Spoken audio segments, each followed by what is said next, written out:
Hello everyone, I am Hardik Raj and am a first year MBBS student. So आज हम देखेंगे cytology revision part 2। पिछले lecture में हमने कवर किया था typical bacterial structure, differences between prokaryote and eukaryotic cell, then differences between plant and animal cell wall and vacuole. तो आज हम उसके आगे से कंटिन्यू करेंगे। आई वुड रिकमेंड कि आप अपनी एनसीईआरटी साथ में रखें ताकि you can refer to the diagrams, क्योंकि मैंने उसको यहाँ पर इंक्लूड नहीं किया हुआ है। ठीक है, so let's start. So cell membrane was discovered by Schwann, ये हमने पिछले लेक्चर में भी देखा था। The term was coined by Nageli and Cramer and plasmalemma term was coined by Plowe. What is cell membrane? It is a lipoproteinaceous structure along with oligosaccharides. Lipoproteinaceous माने lipid भी होगा, प्रोटीन भी होगा। ओलिगोसैक्राइड्स माने 2 से 9 शुगर यूनिट्स के बीच में उसका सिंथेसिस होगा। ओलिगोसैक्राइड्स किस फॉर्म में हो सकते हैं? या तो ग्लाइकोलिपिड्स या तो glycoproteins, that is sugar associated with lipids और विद प्रोटीन्स।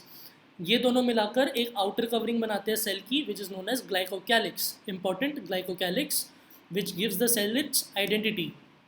अब एनसीईआरटी में ह्यूमन आरबीसी का कॉम्पोजिशन दिया हुआ है मेम्ब्रेन का, which is 52% protein, 40% lipid and 8% carbs.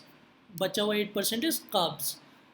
कई सारे मॉडल्स हैं सेल मेम्ब्रेन के, लेकिन the model we study is the fluid mosaic model given by Singer and Nicolson in 1972. The year is important, 1972. And they describe cell membrane as protein icebergs in the ocean of lipid. This statement is also important. So what is cell membrane? It is a phospholipid bilayer. Main phospholipid कौन सा होता है? Mainly lecithin होता है। And हम आगे देखेंगे lecithin mainly कौन सिंथेसाइज करता है? माइटोकॉन्ड्रिया।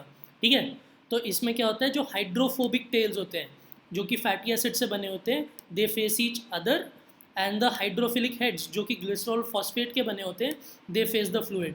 फ्लूइड कुछ भी हो सकता है, जो अंदर फेस कर रहा है दैट इज साइटोप्लाज्म, एंड जो बाहर फेस कर रहा है वो होगा इंटरस्टिशियल फ्लूइड। ठीक है, जिसमें सेल प्रेजेंट होगा। नाउ दिस अरेंजमेंट, कौन सा arrangement? This head opposite arrangement या फिर head parallel arrangement is due to the hydrophobic interactions. क्योंकि हम मेनली क्या चाहते हैं कि ये जो हाइड्रोफोबिक टेल्स है वो फ्लूइड को फेस ना करें। फ्लूइड को फेस करेंगे तो प्रॉब्लम हो जाएगी, इसलिए हम चाहते हैं कि ये फेस ईच अदर को करें। These are known as hydrophobic interactions. Now हम ये भी जानते हैं कि सेल मेम्ब्रेन के अंदर कोलेस्ट्रॉल भी होता है। ठीक है, कोलेस्ट्रॉल क्या करता है? इसको एक स्टेबिलिटी प्रोवाइड करता है, एंड ये सिर्फ एनिमल सेल्स में पाया जाता है। हमने डिस्कस किया था बैक्टीरियल सेल, उसमें होपोनॉइड्स होते हैं, एंड उसका भी एक एक्सेप्शन था जो कि था माइकोप्लाज्मा में स्टेरॉल्स पाए जाते हैं। नाउ ये तो बात होगी फॉस्फोलिपिड की। साथ ही साथ इस फॉस्फोलिपिड के ओशन में प्रोटीन्स एम्बेडेड होते हैं। तो अगर कोई प्रोटीन पार्शियली या कम्प्लीटली एम्बेडेड होगा सेल मेम्ब्रेन के अंदर, उसे हम कहेंगे इंटीग्रल प्रोटीन्स। और जो प्रोटीन आउटर या inner side of the cell membrane पर अटैच्ड होगा सिर्फ, उसे हम कहेंगे peripheral protein. So integral proteins are 70% and peripheral proteins are 30%। Protein क्या काम करेंगे? कैटालिटिक काम करेंगे, स्ट्रक्चरल काम करेंगे, ट्रांसपोर्ट का काम करेंगे। ठीक है, तो इस फ्लूइड मोजाइक मॉडल ने बोला कि सेल मेम्ब्रेन ना तो पूरा रिजिड है ना तो पूरा फ्लूइड है, इट इज़ क्वाजी फ्लूइड, मतलब इन बिटवीन। ठीक है, एंड इसी स्ट्रक्चर की वजह से, इसी मॉडल की वजह से they were able to explain cell growth, cell junction, secretion, endoexocytosis and cell division. ये सारे पॉइंट्स याद होने चाहिए क्योंकि एनसीईआरटी में मेंशन्ड है। Now the main reason of this fluidity is lipids. याद रखना lipids, because lipids can laterally move in the cell membrane, they can flip flop, मतलब वो अपने साइड्स को चेंज कर सकते हैं, and they can rotate about as well. ठीक है, प्रोटीन्स क्या नहीं कर सकते? प्रोटीन्स फ्लिप फ्लॉप नहीं कर सकते। ठीक है, ये इंपॉर्टेंट प्रीवियस ईयर एमसीक्यू है। ठीक है, इसे हम देखेंगे भी अभी। So proteins can not flip flop, they can laterally move in the cell membrane but they can not flip flop. ठीक है, and active, passive and facilitated transport होता है, इसे हम ट्रांसपोर्ट इन प्लांट्स वाले चैप्टर में भी देखेंगे। ठीक है, so now let's look at some MCQs. According to widely accepted fluid mosaic model, cell membranes are semi fluid, ये जानते हैं हम, where lipids and integral proteins are diffuse randomly. In recent years, this model has been modified. What statement is incorrect? ठीक है, so let's look at the options. First option is protein in cell membranes can travel within the lipid bilayer. ये सही है। Proteins can also undergo flip flop, ये गलत है। So this is our answer, क्योंकि हमसे incorrect पूछा था। Proteins can remain confined within certain domains of the membrane. This is an important point. ठीक है, जो proteins move नहीं कर सकते हैं उन्हें हम माइक्रो डोमेन्स कहते हैं। क्या कहते हैं? Micro domains. माइक्रो डोमेन्स, ठीक है। Many proteins remain completely embedded with in a lipid bilayer and उसे हम इंटीग्रल प्रोटीन कहते हैं। Now next question, plasma membrane consist mainly of phospholipids embedded in protein bilayer? No. Proteins embedded in a phospholipid bilayer? Yes. Proteins embedded in a polymer of glucose molecules? No. Proteins embedded in a carbohydrate bilayer? Same चीज़ बोल दी, no. Next question, in fluid mosaic model of plasma membrane upper layer हमने बोला था कि hydrophobic tails inside होते हैं and they face each other and the hydrophilic heads they face outside and face the fluid. It can be the interstitial fluid outside of the cell और the cytoplasm inside of the cell, ठीक है। तो upper layer क्या होगी, hydrophilic होनी चाहिए, तो upper layer is hydrophilic and polar, लेकिन यहाँ पे नॉन पोलर दिया तो गलत. Upper layer is polar and hydrophobic, hydrophobic गलत. Phospholipids form a biomolecular layer in the middle part, ये सही है, ठीक है, क्योंकि हम जब सेल मेम्ब्रेन का ट्राइलैमिलर स्ट्रक्चर पढ़ते हैं तो उसमें हम पढ़ते हैं प्रोटीन, लिपिड और प्रोटीन, इन तीन कंपोनेंट से बना होता है. बाहर प्रोटीन, अंदर लिपिड की बाइलेयर और फिर अंदर प्रोटीन, ये ट्राइलैमिलर स्ट्रक्चर होता है. ये भी एक मॉडल था सेल मेम्ब्रेन का which was later rejected because वो बहुत सारे फंक्शंस को एक्सप्लेन नहीं कर पाया था. प्रोटीन्स फॉर्म में मिडिल है, ये भी गलत है, option is C. Now let's look at the endomembrane system. आप अपनी एनसीईआरटीज़ को देखते रहिएगा ताकि आप डायग्राम्स को देख सकें, ठीक है. So endomembrane system is compose of GERL. ये वाला क्या है, it is Golgi, ER that is endoplasmic reticulum and the lysosome. Golgi, ER and lysosome, ठीक है. इनको हम इंक्लूड क्यों करते हैं एक साथ, क्योंकि दे परफॉर्म कोऑर्डिनेटेड फंक्शंस, उनके फंक्शन इंटरडिपेंडेंट है, ठीक है. Now let's look at the first thing that is the endoplasmic reticulum. Endoplasmic reticulum दो टाइप्स का होता है, RER and SER, rough and smooth. It depends whether ribosome उस पर अटैच्ड है या नहीं है. ये कौन सा राइबोसोम होता है, यूकैरियोटिक ATS राइबोसोम होता है, जो कि ER की surface that is eventually the RER, उससे कौन सी सब यूनिट से अटैच्ड होता है, लार्जर सब यूनिट से. हम आगे जाके देखेंगे कि राइबोसोम के दो सब यूनिट्स होते हैं, हर राइबोसोम के एक लार्जर और एक स्मॉलर. तो ER से किससे जुड़ता है, लार्जर सब यूनिट से. एंड किससे जुड़ता है, ग्लाइकोप्रोटीन, राइबोफोरिन. ये एक इंपॉर्टेंट क्वेश्चन है, ग्लाइकोप्रोटीन, राइबोफोरिन, ठीक है. अब इनके फंक्शंस क्या है, RER का मेन फंक्शन क्या है, प्रोटीन सिंथेसिस, प्रोटीन सिंथेसिस. इसलिए जो भी सिक्रीटरी सेल्स होगी जो कि एंजाइम्स बना रही होगी, उसमें enzymes are nothing but the enzymes except ribozyme, ठीक है. तो जो भी सेल सिक्रीटरी होगी उसमें RER बहुत ज़्यादा एक्टिव होगा. एंड साथ ही साथ हम आगे देखेंगे कि गोल्जी लाइसोसोम्स बनाती है, गोल्जी बॉडीज़ लाइसोसोम बनाती है जिसके अंदर हाइड्रोलिटिक एंजाइम्स होते हैं. तो हाइड्रोलिटिक एंजाइम्स कहाँ से आ जाते हैं, वो आते हैं RER से, ठीक है. तो अभी मैंने बोला था सिक्रीटरी सेल्स में हाईली एक्टिव होते हैं, उनके एग्जांपल्स क्या है, पिट्यूटरी के सेल्स और पैनक्रियास के exocrine sales.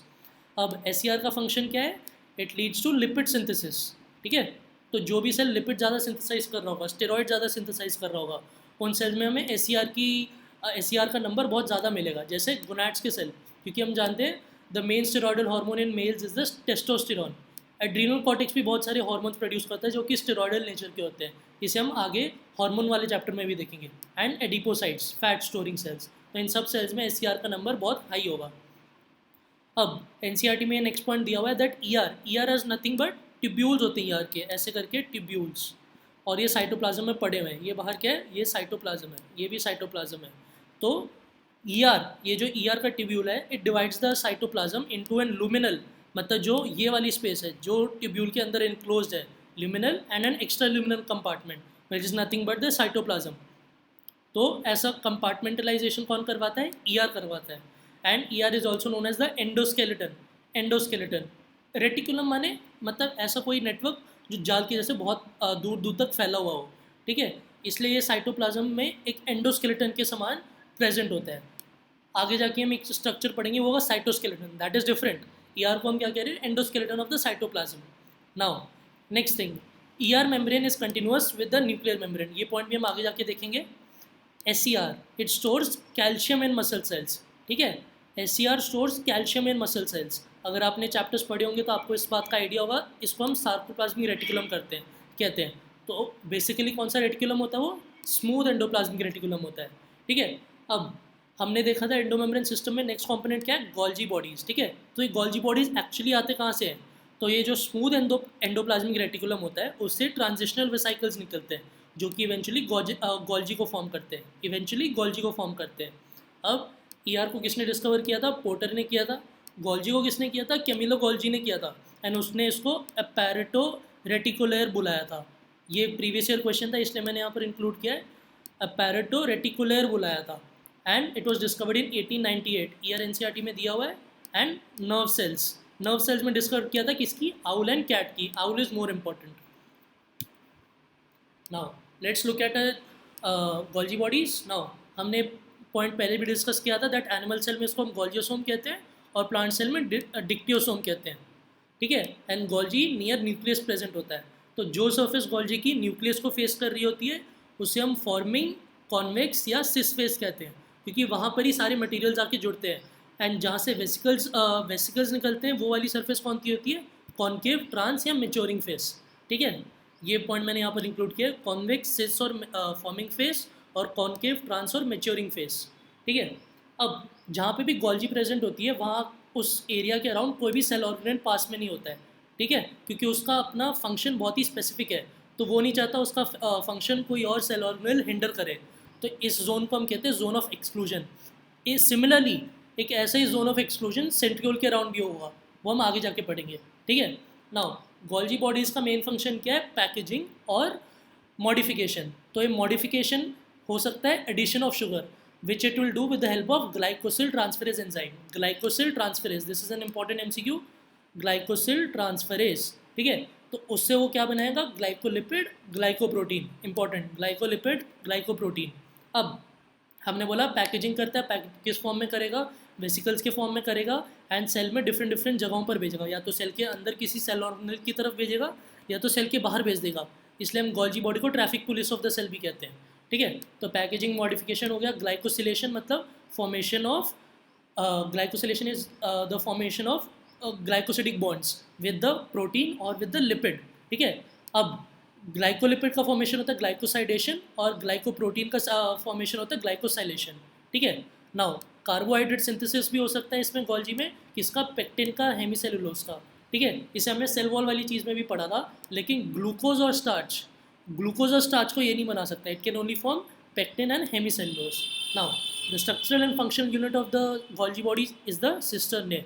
This is important, NCERT में इसका डायग्राम दिया हुआ है, आई होप आप देख रहे होंगे उसको। And then synthesis of vesicles containing digestive hydrolytic enzymes, ठीक है। हमने ये पहले भी बात डिस्कस करी अभी कि जो एंजाइम्स होंगे वो ईआर से आएंगे, लेकिन जिन वेसिकल्स में उनको पैक किया जाएगा उन वेसिकल्स को लाइसोसोम्स कहा जाएगा।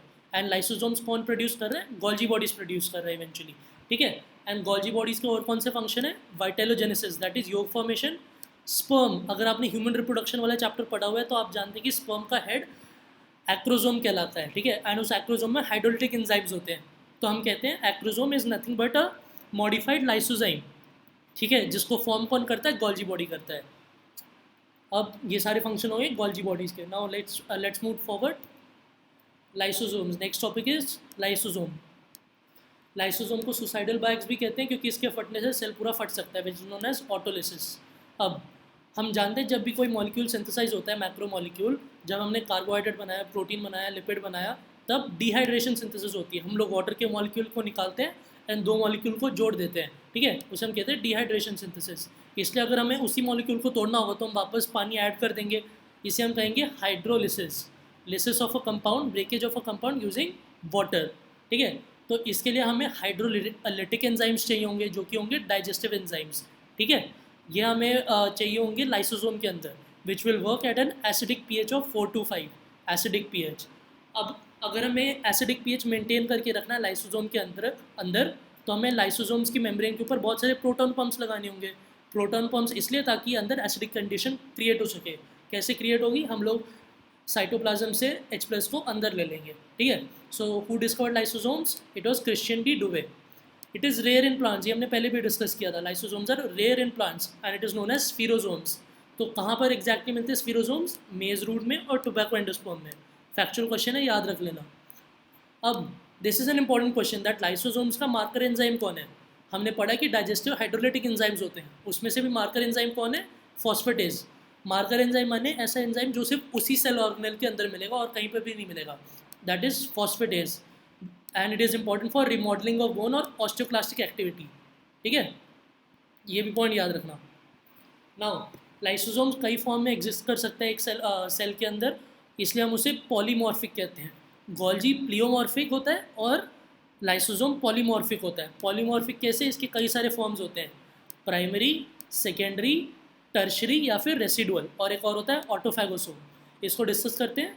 प्राइमरी माने जो जो नया नया वेसिकल क्रिएट हुआ है गोल्जी बॉडी से, जिसमें इनएक्टिव एंजाइम्स पड़े हुए हैं, मतलब उसको कोई सबस्ट्रेट नहीं मिला एक्ट करने के लिए, इसे हम कहेंगे प्राइमरी लाइसोसोम। जब एक सेल एंडोसाइटोसिस की मदद से एक फूड वैक्यूल को अंदर लेता है एंड ये फूड वैक्यूल इस प्राइमरी लाइसोसोम के साथ मिल जाता है, इसे हम कहते हैं हेट्रोफेगोलाइसोसोम। हेट्रोफेगोलाइसोसोम, जिसे हम नथिंग बट सेकेंडरी लाइसोसोम भी कहते हैं। ठीक है, इसमें फूड वैक्यूल भी होगा और लाइसोसोम का कंपोनेंट भी होगा, और अब इसके एंजाइम्स एक्टिव हो जाएंगे एंड वो डाइजेशन करवाएंगे जिस भी चीज़ को हमने इंजेस्ट किया हुआ है सेल के अंदर। ठीक है, जो अनडाइजेस्टेड वेस्ट प्रोडक्ट्स हैं वो अंदर रह जाएंगे, और जो डाइजेस्टेड प्रोडक्ट्स हैं उनको एब्जॉर्ब और एसिमिलेट कर लेगा सेल। ठीक है, तो जो अनडाइजेस्टेड वेस्ट प्रोडक्ट्स हैं वो टर्शरी या रेसिडुअल लाइसोसोम में रह जाएंगे, जिसको फाइनली सेल एक्सक्रूड कर देगा। एंड एक और होता है ऑटोफेगोलाइसोसोम्स, ऑटोफेगोसोम्स। ठीक है, ये क्या करते हैं? ये old worn out cell organelles को खा जाता है। ठीक है, old worn out cell organelles को, ताकि एक बैलेंस क्रिएट हो सके सेल के अंदर। इसलिए हमें स्कैवेंजर्स ऑफ द सेल भी कहते हैं, स्कैवेंजर्स ऑफ द सेल। अब ये एनसीईआरटी में पॉइंट दिया नहीं हुआ है, लेकिन it is very important that lysosomal storage disorder कौन कौन से होते हैं। This is the most important, Tay Sachs, एक और होता है गाउचर्स एंड एक होता है हर्लर्स, लेकिन most important is Tay Sachs lysosomal storage disorder. इसको याद रखना, it can be a potential question this year. Next topic, microbodies. ठीक है, माइक्रोबॉडीज़ के ऊपर एनसीईआरटी में सिर्फ एक लाइन दी हुई है। ठीक है, लेकिन हमें इसको अच्छे से पढ़ना है। So what are microbodies? These are single membrane bound structures. These are of 3 types, glyoxysome, spherosome and peroxisome. Glyoxysome को किसने डिस्कवर किया? बीवर ने, इसको बर्नर ने, इसको टॉलबर्ट ने। याद करने की चीज़ें प्लीज़ याद रखना। ठीक है, अब ये हमने डिस्कस कर लिया 3 टाइप्स के होते हैं। अब इन तीनों के इंडिविजुअल फंक्शंस। ग्लाइऑक्सीजोम, हमने ये पहले, अगर आपने स्लाइड देखी हो पिछले लेक्चर की, उसमें मैंने लिखा था glyoxysome are only found in the plant cells. और प्लांट सेल्स में भी किसमें? सिर्फ ऑयल सीड्स में पाए जाते हैं। उसमें क्या करता है? ऑयल को शुगर में कन्वर्ट करता है। इस कन्वर्जन को हम ग्लूकोनियोजेनेसिस कहते हैं। ग्लूकोनियोजेनेसिस माने नॉन कार्बोहाइड्रेट सोर्सेज से हम लोग ग्लूकोज बनाते हैं, इसे हम कहते हैं ग्लूकोनियोजेनेसिस। नॉन कार्बोहाइड्रेट सोर्सेज क्या हो सकते हैं? ग्लिसरॉल हो सकता है, और लैक्टेट हो सकता है, और अमीनो एसिड्स हो सकते हैं। ठीक है, इनसे ग्लूकोज का बनना है ग्लूकोनियोजेनेसिस। तो इसमें कौन सी साइकिल चलती है? Glyoxylate cycle. ग्लाइऑक्सीजोम इसलिए नाम पड़ा क्योंकि इसमें ग्लाइऑक्सिलेट साइकिल चलती है। ठीक है, और ग्लूकोनियोजेनेसिस होता है तो मतलब beta oxidation of fatty acids हो रहा है, क्योंकि हम लोग फाइनली ऑयल को शुगर में कन्वर्ट कर रहे हैं। तो बीच में एस्टाइल कोएंजाइम ए भी बना होगा। जिन लोगों ने रेस्पिरेशन एंड प्लांट्स वाला चैप्टर पढ़ा हो तो उनको ये बातें समझ आ रही होगी। ठीक है, तो beta oxidation of fatty acids भी हो रहा होगा इसी सेल ऑर्गेनल में। ठीक है, and it is only found in plant cells. Next देखते हैं स्फीरोजोम। स्फीरोजोम की बात हमने कर ली, it is plant lysosomes and it is only found in the plant cells. Then peroxisome, peroxisome is found in both animal cell and plant cells। ठीक है, इसका फंक्शन दोनों एनिमल और प्लांट सेल्स में डिफरेंट होता है, बिकॉज एनिमल सेल में uric acid metabolism करवाता है, जिसके लिए कैटालेज एंजाइम चाहिए, लेकिन प्लांट सेल्स में ग्लाइकोलेट साइकिल चलाता है, ग्लाइकोलेट या C2 साइकिल या फोटो रेस्पिरेशन। ठीक है, सारी सेम चीज़ें। ये प्लांट सेल C3 साइकिल, ठीक है, सॉरी C3 प्लांट्स में C2 साइकिल चलाता है। ठीक है, अब यूरिक एसिड मेटाबॉलिज्म करवा रहा है, मतलब यूरेट ऑक्सीडेज नाम का एक एंजाइम होगा जो कि रिलेटेड टू प्यूरिन होगा। ठीक है, एंड मार्कर एंजाइम्स, ऐसा एंजाइम जो सिर्फ इसी सेल ऑर्गेनल में पाया जाता है, उसे हम क्या कहेंगे? Catalase and oxidase. Microbodies eventually क्या होते हैं? These are the smallest membrane bound organelles. These are the smallest membrane bound organelles in the cell. अगर कोई हमसे पूछेंगे सेकेंड कौन सा है, दैट इज द लाइसोसोम। ठीक है, 1 मिनट पानी पी लेता हूँ मैं।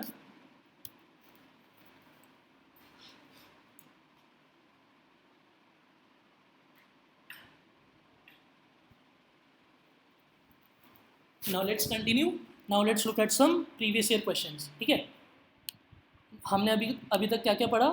हमने पढ़ा सेल मेम्ब्रेन, उसके बाद हमने पढ़ा एंडोमेम्ब्रेन सिस्टम, जिसमें हमने गोल्जी पढ़ा, ER पढ़ा, लाइसोसोम पढ़ा। ठीक है, एंड साथ ही साथ हमने माइक्रोबॉडीज भी पढ़ी। अब lysosome contains hydrolytic enzyme. Simple question, important site for the formation of glycoproteins and glycolipids, हमने अभी पढ़ा था, it is Golgi apparatus. Which is not considered a part of the endomembrane system, Golgi होगा, lysosome होगा, vacuole भी होगा। NCERT की line है, वैक्यूल भी होता है एंडोमेम्ब्रेन सिस्टम का पार्ट, लेकिन माइक्रोबॉडीज सच एज पेरोक्सिसोम नहीं होगा।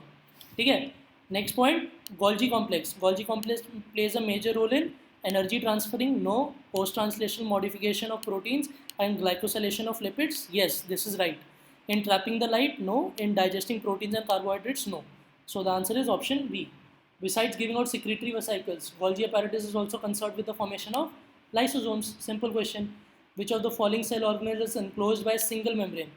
Lysosomes, क्योंकि माइटोकॉन्ड्रिया न्यूक्लियर क्लोरोप्लास्ट में डबल मेम्ब्रेन होता है। ठीक है, and major site of synthesis of lipids is the SCR, हमने अभी डिस्कस किया था। कौन से ऑर्गन्स में बेसिकली पाया जाएगा? गोनाड्स में और एड्रिनल कॉर्टेक्स में। Next question, cell organelle containing hydrolytic enzymes, फिर वही सेम क्वेश्चन, लाइसोसोम। ये कौन सा स्ट्रक्चर है? यहाँ पे न्यूक्लियस है, यहाँ पे रफ एंडोप्लाज्मिक रेटिकुलम है और यहाँ पे स्मूथ एंडोप्लाज्मिक रेटिकुलम है। ठीक है, तो आंसर हो गया rough endoplasmic and protein synthesis. Formation of glycoprotein and glycolipids तो गोल्जी करता है। Now next question, which one of the following organelles is located near the nucleus? ये लिखते ही मैं पता चल गया, इट शुड बी गोल्जी। ठीक है, contains a collection of flatten membrane bound cistern are the structural and functional unit of the Golgi. Next question, in plant cells, ठीक है, peroxisomes are associated with photo respiration, हमने अभी बात करी थी। Plant cells में क्या करता है? फोटो रेस्पिरेशन या ग्लाइकोलेट साइकिल या C2 साइकिल, किसमें? C3 प्लांट्स में। एंड एनिमल सेल्स में क्या करता है? यूरेट मेटाबॉलिज्म या यूरिक एसिड मेटाबॉलिज्म, जिसके लिए उसको यूरेट ऑक्सीडेज चाहिए। प्यूरिन मेटाबॉलिज्म भी होता है साथ साथ में। ठीक है, ये सारे पॉइंट्स आपको झट से याद आने चाहिए। And then next question, germinating seeds, कौन से fatty acids are degraded into glucose exclusively in which structure? It is the glyoxysome, हमने अभी बात करी थी ग्लाइऑक्सिलेट साइकिल। ठीक है, beta oxidation of fatty acids into glucose happens in the germinating seeds. ठीक है, कौन से सीड्स? ऑयली सीड्स में। Next question, which of the following organelles has a single membrane? Single membrane किस किस में होगा? माइक्रोबॉडीज में होगा, ER में होगा, गोल्जी में होगा, लाइसोसोम में होगा।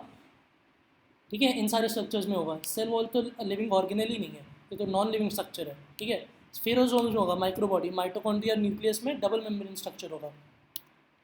अब हम आते हैं डबल मेम्ब्रेन बाउंड ऑर्गेनेल्स में। ठीक है, इसमें तीन चीज़ें होंगी, माइटोकॉन्ड्रिया होगा, न्यूक्लियस होगा और प्लास्टिड होगा। एंड तीनों ही बहुत इंपॉर्टेंट है। ठीक है, इसको एक्सटेंसिवली पढ़ना है हमें, क्योंकि इसका रिलेशन आगे जाके फिजियोलॉजी में भी बहुत होना है।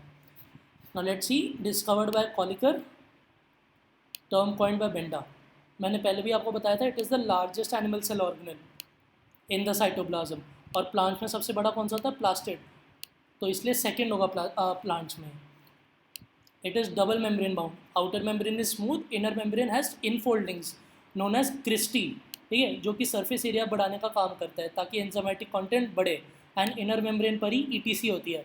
अगर आपने फिजियोलॉजी पढ़ी तो आपको आइडिया लग रहा होगा, ETC होती है मतलब पांचों कॉम्प्लेक्सेस और साथ में मोबाइल कैरियर्स जो कि हैं साइटोक्रोम्स। ठीक है, outer membrane also has porins, that's why outer membrane is more permeable than a inner membrane. This is an important point, outer membrane is more permeable.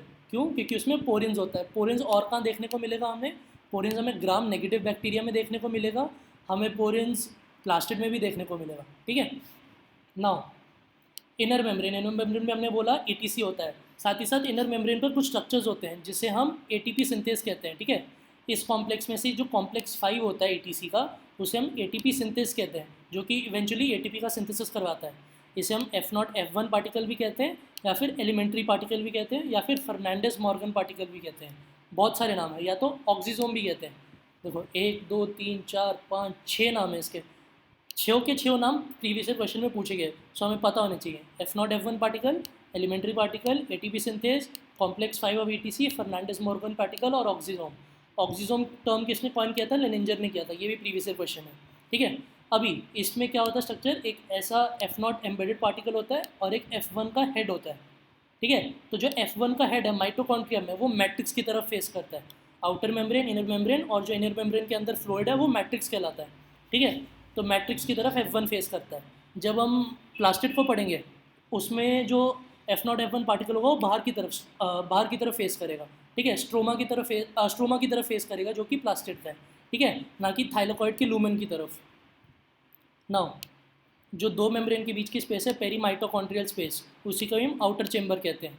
So outer chamber and inner chamber क्या हो गया, eventually matrix हो गया। तो outer chamber और inner chamber का division किसने किया, इनर मेम्ब्रेन ने किया, है ना, सिंपल पॉइंट। नाउ मैट्रिक्स और द इनर चेंबर। अब जो क्रेब्स साइकिल के एंजाइम्स हैं, हम आगे रेस्पिरेशन में पढ़ेंगे, उसके एंजाइम्स हमें मैट्रिक्स में मिलते हैं, except succinate dehydrogenase. This is very important, possible NEET question. Succinate dehydrogenase is the only Krebs cycle enzyme that is not a part of the matrix. Instead, it is on the inner side of the inner membrane. उस पर attached होता है क्योंकि ये eventually complex 2 बनाता है TC का, ठीक है। And link reaction और the transition reaction that is pyruvate to acetyl coenzyme है, वो भी मैट्रिक्स के अंदर होता है, जिसके लिए हमें पायरुवेट डिहाइड्रोजिनेज नाम का एंजाइम चाहिए होता है। एंड यही succinate dehydrogenase is the marker enzyme of the mitochondria. Now, next point, 70s ribosome. 70s ribosomes are found inside the mitochondria. This is important because हमने देखा था यूकैरियोटिक सेल्स में बेसिकली 80s राइबोसोम्स पाया जाता है, लेकिन mitochondria के अंदर 70s राइबोसोम्स होते हैं। अब माइटोकॉन्ड्रिया के अंदर अपना डीएनए भी होता है, जिसे हम mtDNA या माइटोकॉन्ड्रियल डीएनए कहते हैं, ठीक है। तो इसके अंदर अपनी प्रोटीन सिंथेसाइजिंग मशीनरी भी हो गई जो कि राइबोसोम है, डीएनए भी हो गया, इसलिए हम इसे सेमी ऑटोनॉमस सेल ऑर्गेनेल कहते हैं। क्या कहते हैं, semi autonomous cell organelle, because it has its own DNA and its own protein synthesising machinery. Similarly plastid को भी हम सेमी ऑटोनॉमस सेल ऑर्गेनेल कहेंगे। ये डीएनए किस टाइप का होता है, singular, circular, double standard, and it is a part of cytoplasmic inheritance. ये आप 12th क्लास में पढ़ोगे। साइटोप्लाज्मिक इनहेरिटेंस भी माइटोकॉन्ड्रियल डीएनए का होता है। नेक्स्ट पॉइंट, अच्छा, माइटोकॉन्ड्रिया के आप फीचर्स देखो, 70s राइबोसोम मिल रहा है, बैक्टीरियल फीचर, ठीक है। इसके अंदर खुद का डीएनए जो कि सिंगल, सर्कुलर, डबल स्टैंडर्ड है। बैक्टीरिया का फीचर भी ऐसा ही था।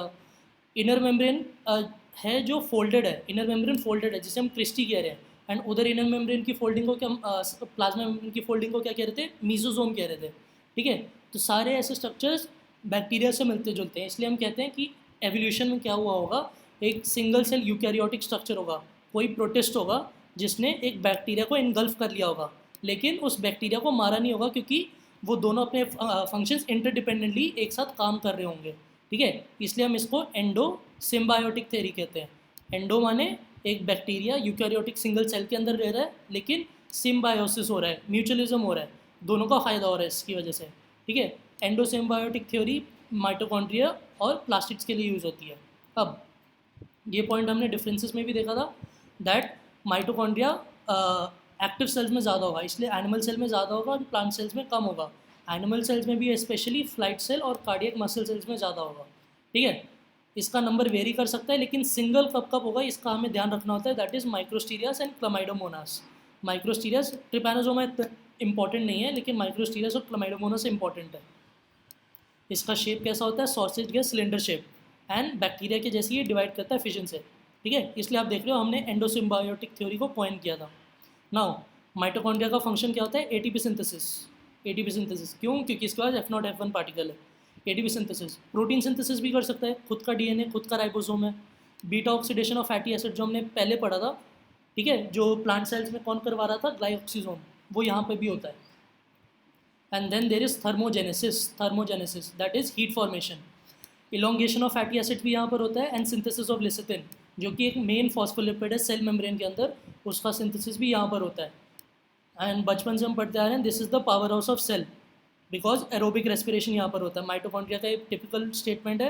And then ATP gets coupled in the physiological processes to drive the metabolic reactions, ठीक है। एटीपी से हम एनर्जी डिराइव करते हैं, जो कि हम फिजियोलॉजिकल प्रोसेस में यूज़ करते हैं। हम डायरेक्टली किसी एनर्जी को यूज़ नहीं कर सकते फिजियोलॉजिकल प्रोसेसेस के लिए, हम एटीपी को सिंथेसाइज करते हैं एंड फिर उसको तोड़कर एनर्जी डिराइव करते हैं। ये सारे इंपॉर्टेंट पॉइंट माइटोकॉन्ड्रिया के हो गए, ठीक है। सो प्लीज़ इसको एक बार अच्छे से रिवाइज कर लेना। Now next point is plastid. Now plastids were discovered by Haeckel and the term was coined by Schimper. Haeckel इसमें ज़्यादा इंपॉर्टेंट है, ठीक है। Plastids are found where, it is found in all plant cells and euglenoids, ठीक है। Euglenoids क्या था, Euglena are found in fresh water and stagnant water, ठीक है। यूग्लिनॉइड्स कहाँ पर, यूग्लिनॉइड्स में कौन सा कंपोनेंट होता है, chlorophyll A and chlorophyll B. Now plastids जैसे मैंने पहले मेंशन किया था, these are the largest plant cell organelle. These are of 3 types, chloroplast, chromoplast and leucoplast. Chloroplast में कौन सा पिगमेंट होता है? मेनली क्लोरोफिल पिगमेंट होता है जो कि ग्रीन कलर इम्पार्ट करता है। क्रोमोप्लास्ट में कौन सा पिगमेंट होता है? इसको छोड़ के और कोई भी पिगमेंट हो, जैसे फ्यूकोसैंथिन जो कि ब्राउन एल्गी में होता है। कैरोटिनॉइड्स येलो या रेड कलर इम्पार्ट करेंगे। एंड ल्यूकोप्लास्ट माने कोई भी पिगमेंट नहीं होगा, that is it will be colourless. Now the main function of plastid is to store, मतलब हमारा जनरल नोशन यही होता है कि प्लास्टिड माने क्लोरोप्लास्ट और क्लोरोप्लास्ट माने synthesis of glucose, that is kitchen of the cell. लेकिन ये गलत स्टेटमेंट है, because main function is to store, ठीक है। And this synthesis is by chloroplast only. Store सारे करेंगे, क्लोरोप्लास्ट में सिर्फ सिंथेसिस होगा, ठीक है। क्रोमोप्लास्ट में क्या होगा? क्रोमोप्लास्ट कलर पे इम्पार्ट कर रहा है, तो जो हमने पहले देखा था वैक्यूल में एंथोसायनिन नाम का पिगमेंट होता है, वैसे ही कलर किसके लिए इंपॉर्टेंट होगा? पॉलिनेशन के लिए और सीड डिस्पर्सल के लिए।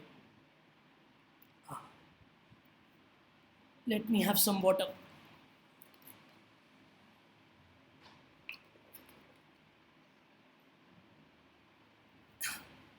Let's continue. ल्यूकोप्लास्ट, ल्यूकोप्लास्ट कौन कौन से टाइप्स के होते हैं? अमाइलोप्लास्ट, एल्यूरोप्लास्ट और इलायोप्लास्ट, ठीक है। प्लास्टिड्स हमने बोला लार्जेस्ट सेल ऑर्गेनेल है प्लांट सेल के अंदर, उसमें भी कौन सा टाइप सबसे ज़्यादा है?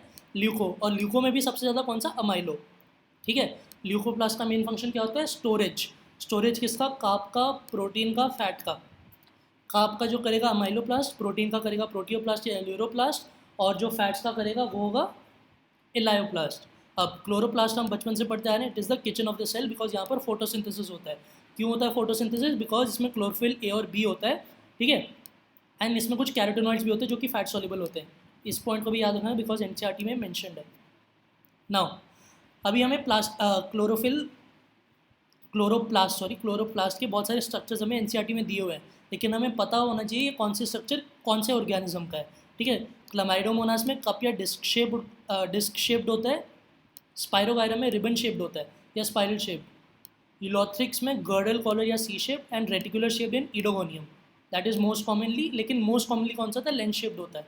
नाउ 20 to 40 मीजोफिल सेल्स जो कि हमें प्लांट लीफ सेल्स में मिलते हैं, 20 to 40 होते हैं क्लोरोप्लास्ट एक सिंगल मीजोफिल सेल में, लेकिन एक क्लामाइडोमोनास में सिर्फ एक ही होता है। ये इंपॉर्टेंट पॉइंट है। तो हमने देख लिया कौन कौन से पॉइंट है, 3 टाइप्स के होते हैं, क्लोरोप्लास्ट, क्रोमोप्लास्ट और ल्यूकोप्लास्ट, ठीक है। ल्यूको में भी कौन से? अमाइलो, एल्यूरो और इलायो। अब इसके बाद हम क्वेश्चंस को ही डिस्कस करेंगे सीधा, ठीक है। एक और स्लाइड है। नाउ यहाँ पे मैंने फिजियोलॉजी वाला पार्ट भी इंक्लूड किया हुआ है। प्लास्टिड्स में डबल मेम्ब्रेन होती है। Double membrane compose of outer membrane, inner membrane. Outer membrane will be more permeable. Why will it be more permeable? Because इसमें पोरिन्स होंगे, just like mitochondrial outer membrane, ठीक है। आउटर मेम्ब्रेन, इनर मेम्ब्रेन में यहाँ पर foldings नहीं होगी mitochondria जैसी, ठीक है। आउटर मेम्ब्रेन और इनर मेम्ब्रेन में स्पेस होगी which is known as periplastidial space, periplastidial space, ठीक है।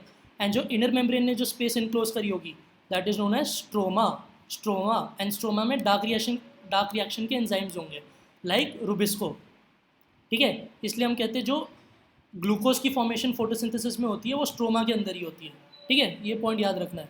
And then infoldings of the inner membrane, infoldings of the inner membrane detach to form coin-like structures known as thylakoid. Coin-like structures known as thylakoid.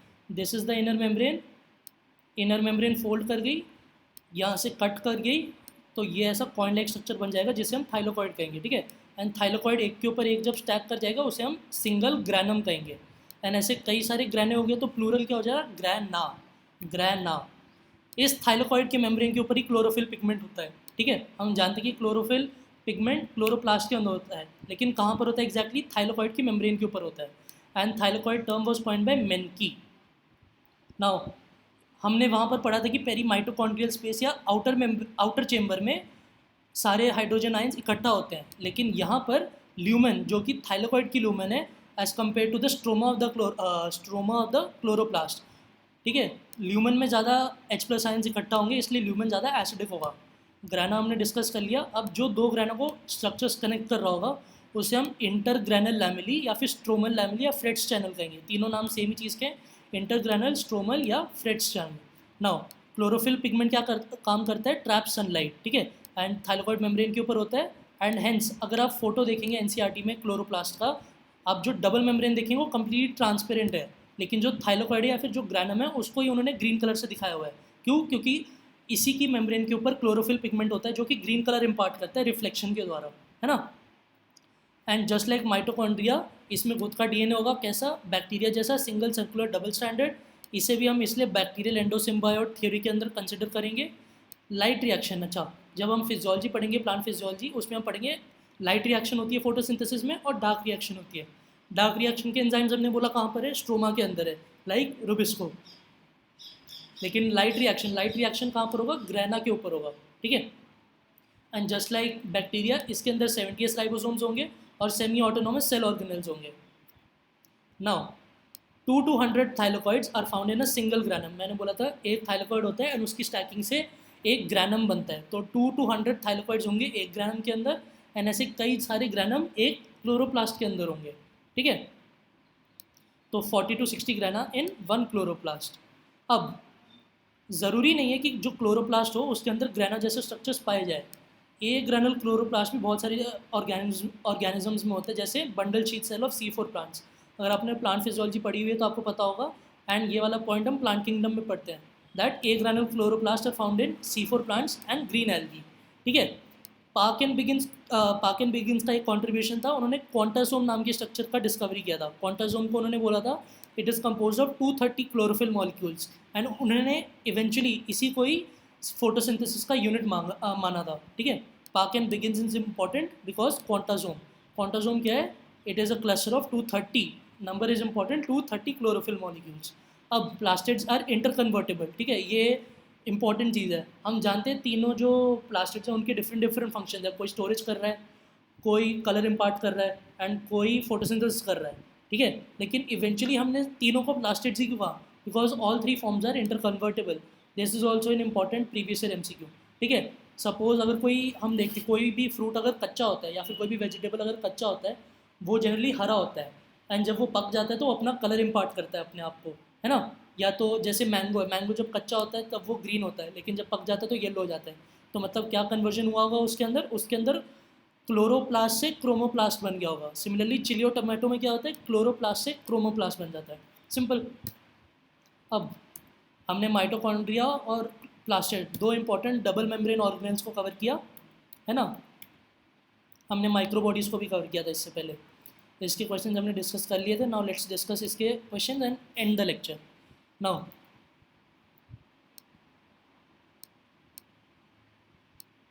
Oxysomes और F0 F1 particles occur on, ये हमने पढ़ा था, mitochondrial, inner mitochondrial membrane, C option. All types of plastid possess essentially the same structure, because ये हमने अभी बात करी थी, तीनों प्लास्टिड ही हैं। क्यों? क्योंकि they can transform from one form to another. ये इंपॉर्टेंट क्वेश्चन है, 2-3 बार रिपीट हुआ है। Now cristae acts as protein synthesis, no. Phosphorylation, no. Breakdown, no. Oxidation reduction reaction, this is right, oxidation reduction reaction. क्यों? क्योंकि ATP का synthesis हो रहा है यहाँ पर, है ना। एंड साथ ही साथ हम देखते हैं जब ETC चलता है तब वहाँ पर बहुत सारी ऑक्सीडो रिडक्शन रिएक्शंस होती हैं। And then which of the following statements regarding mitochondria membrane is not correct? Outer membrane resembles a sieve, ठीक है, ये तो सही है बिकॉज हमने पढ़ा था पोरेंस होते हैं उसके अंदर बहुत ज़्यादा हाईली परमिएबल होती है as compare to the inner membrane. Now outer membrane is permeable to all kinds of molecules, enzymes of the electron transfer chain are embedded in the outer membrane, ये गलत है, ठीक है। ऐसी सिमिलर स्टेटमेंट आई guess हमारे वाले NEET paper, that is NEET 2019 में भी आई थी कि ETC कहाँ पर प्रेजेंट होता है वो पूछा हुआ था, ठीक है। So this is the wrong option, और हमें यही बताना था कि कहाँ पर कौन सा ऑप्शन गलत है। Next, semi autonomous organelles, mitochondria chloroplast सही है, formed by the division of pre-existing organelles and they contain DNA but lack the protein synthesizing machinery, ये गलत स्टेटमेंट होगी because they have their own protein synthesizing machinery. So which statement is correct? A statement is correct. A is true but B is false. A option.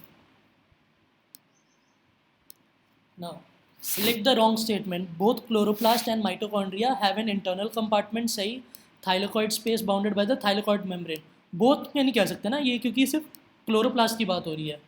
Now both chloroplast and mitochondria contain DNA, ये सही है, हमें wrong statement select करनी है, ठीक है, wrong.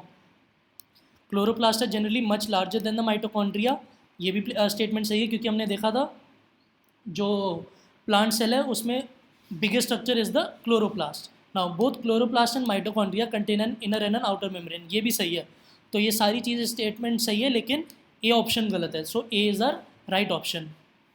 मतलब A option की स्टेटमेंट गलत है, लेकिन हमसे पूछी स्टेटमेंट थी गलत स्टेटमेंट थी, इसलिए that is the right option. ठीक है, आई होप आप कंफ्यूज नहीं हुए. Now mechanism of ATP formation both in chloroplast and mitochondria is explained by the chemiosmotic theory. ठीक है, जैसे आप फिजियोलॉजी में भी पढ़ोगे, प्लांट फिजियोलॉजी में, it is the chemiosmotic theory given by Peter Mitchell. Now which of the following cell organelles is responsible for extracting energy? Mitochondria, simple. And ये किसका स्ट्रक्चर है? माइटोकॉन्ड्रिया का. डी क्या है? आउटर मेम्ब्रेन है, gives rise to inner membrane by splitting. हमें correctly part. ठीक है, बी पर B is what? Inner membrane. ठीक है, forms infoldings called cristae. ये सही ऑप्शन हो गया. C is what? Cristae possess single circular. No, this is found in the matrix. Matrix major site for the respiratory chain enzymes. No, it is found in the inner membrane. So B is the right option. Splitting से नहीं बनता, ये गलत option है. Now proteinaceous pigments.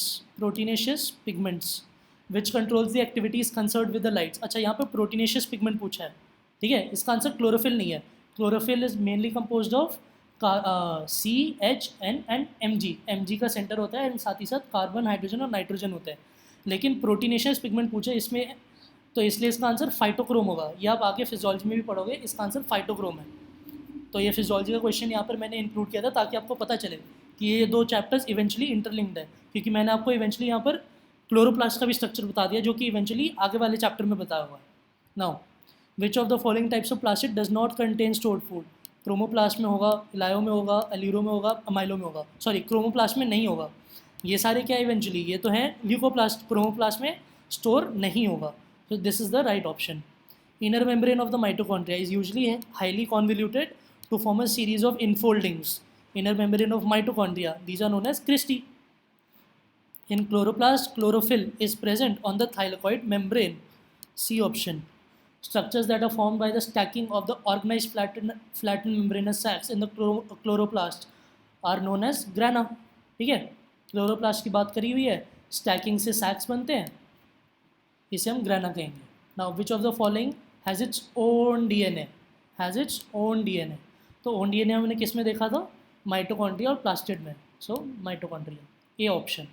केमियोस्मोटिक theory किसने दी थी? मैंने पहले ही बोला, पीटर मिचेल ने दी थी. क्या एक्सप्लेन करती है? ATP synthesis. किस में? माइटोकॉन्ड्रिया और प्लास्टिड में.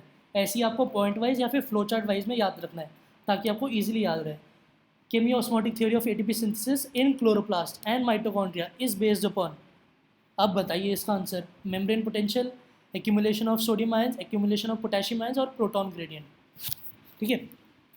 अच्छा, इसका आंसर जिन लोगों ने फिजियोलॉजी पढ़ी हुई है उनको भी थोड़ा कन्फ्यूजन हुआ होगा, क्योंकि इसमें मेम्ब्रेन पोटेंशियल की भी बात करी हुई है. ठीक है, क्योंकि हम पढ़ते हैं इवेंचुअली, क्योंकि प्रोटॉन ग्रेडियंट, एक्चुअली इसका आंसर प्रोटॉन ग्रेडियंट है, लेकिन प्रोटॉन ग्रेडियंट की वजह से एक प्रोटोनोमोटिव फोर्स क्रिएटेड होती है. ठीक है, जो अक्रॉस द मेम्ब्रेन एक मेम्ब्रेन पोटेंशियल को क्रिएट करती है, जिससे डिफ्यूजन ऑफ हाइड्रोजन होता है ना. लेकिन प्राइमरी चीज़ क्या है उसमें? प्रोटॉन ग्रेडियंट का फॉर्मेशन. ठीक है, जो कि किसकी वजह से होता है? एटीपी सिंथेसिस की वजह से होता है. This is the right answer. So हमने ये सारी चीज़ें कवर कर लिया, हमने प्रीवियस ईयर क्वेश्चन भी कवर कर लिए हुए. इस लेक्चर में हमने क्या क्या देखा? हमने स्टार्ट किया था सेल मेम्ब्रेन से. सेल मेम्ब्रेन के क्वेश्चंस देखे. Then we started with the endomembrane system, endoplasmic reticulum, Golgi, lysosome, microbodies, 3 types के. Previous year questions, mitochondria and plastids. Thank you very much.